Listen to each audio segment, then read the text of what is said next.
We're dealing with our own severe weather here at home. Live Super Doppler 4 in the alert mode, giving us that instant look at where the storms are located. In this case, I'm tracking very strong winds. Let's get into some of these warnings that are active right now. Spartanburg, the worst of it's almost over with. Now heading into Union, southern Cherokee County. Let's get into this specific warning right here. This one goes until 4:30. It includes Surratt and northern Union. In fact, Union, you're about to get the brunt of this as it moves through any minute now. So Bonham, Adamsburg, Union, and Lockhart within the next 15 minutes, rocking and rolling, 60+ mile-per-hour winds and just sideways rain. Cross Keys stretching into southern Union County and now Lawrence County right along the 385 I-26 split right there. That's where it's going to be the worst. And this is, we're talking 60 mile-per-hour winds as well. Stretching from Lawrence to Clinton to Joanna. Putting a track on this, it'll be there at 421, Clinton 432, Joanna at 442, Cross Keys any minute now. And then stretching into southern parts of Anderson County, this warning has been allowed to expire. This part of the storm not as strong, but I'm seeing it flare back up right in there. So Lounsville, Abbeville, putting a track on this. Heading into your neck of the woods, tell your friends, tell your family, Lounsville, Due West, Abbeville, Greenwood before 5 o'clock. Western North Carolina, we've got some lingering showers. But the cold air is the big story there as it's tumbling down now. After reaching the low to mid 70s, we're now in the 60s with clouds and rain in most communities. And the cold air, well, it's knocking on the door. You can see those blues showing up in eastern Tennessee. That's moving our way, and these temperatures are set to crash very quickly tonight. Look at the winds. They were out of the south today. Now they're jutting out of the north, and that's going to bring in the major change to our temperature. Look at this wind gust just clocked at Anderson, 41 miles per hour, had a 55 mile per hour wind in Greenville. It's currently a 30 mile per hour wind gust in Asheville and Hendersonville. Tomorrow morning, check this out. We reached the 70s today. Tomorrow we tumble some 40 degrees, waking up to temperatures around freezing in the upstate, upper 20s in the mountains. Tomorrow is going to be a colder but a nice day, a mix of sun and clouds. This is actually where we should be this time of the year, folks, in the low to mid 50s. Anything but normal here lately.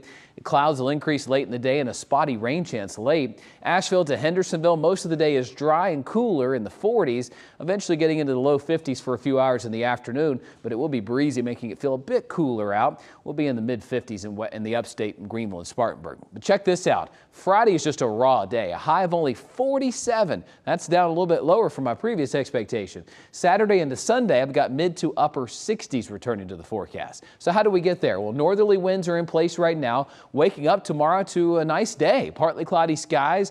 The wind starts to die down just a bit, but as we go into tomorrow afternoon, clouds are back, and that's a sign of changes to come. By the time we go to bed, rain is settling in 3, 4 a.m. into early Friday morning, and when you wake up Friday, it is just a raw day.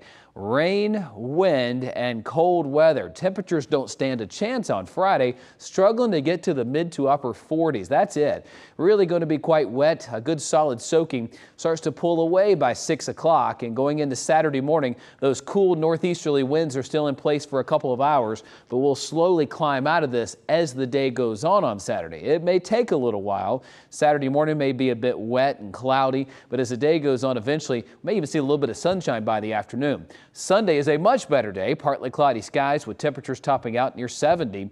Early next week, we're dealing with southerly winds, mainly dry through Tuesday, but by Wednesday, we've got more rain moving in, but possibly more than that. I'm not liking what I'm seeing back toward the west. You've got a low pressure system here in Tennessee, and this European model has a cold front right in here. With the wind energy with this close to home, we could be dealing with strong to severe storms on Wednesday. It's 7 days away, so I'm not overly concerned about it right now, but I do have my eyes on it. Let me fast forward to next Tuesday. Look at all the storm fuel back here toward Texas. Looks to be severe that way. This tries to move up into our neck of the woods by next Wednesday. I do see quite a bit of fuel around. If it's not here at home, it'll likely be just south of us. We'll be looking out for strong storms, and it is that time of the year. I need you to start thinking that mindset going into March here, as March and April are our biggest severe weather months. And the outlook, new one came out today, and it shows as we go into that second week of March, still dealing with above normal temperatures being likely. The 4-day looks like this. Cooler tomorrow, 54 degrees. Overall, a pretty nice day. A live Super Doppler 4 impact day on Friday, cold and rainy, high of only 47, waking up to clouds and spotty showers, otherwise clearing out throughout the day on Saturday. A nice day on Sunday, 68 to 70 degrees. Nice on Monday as well. By Tuesday, we got 70 with partly cloudy skies. Right now, I've got rain in the forecast for Wednesday, but we'll look out for the potential of storms. The GFS model does not show storms, so we'll see if that Euro starts to be more likely. In the mountains, we've got cold and rainy conditions, a high of 45 on Friday, drier by the weekend.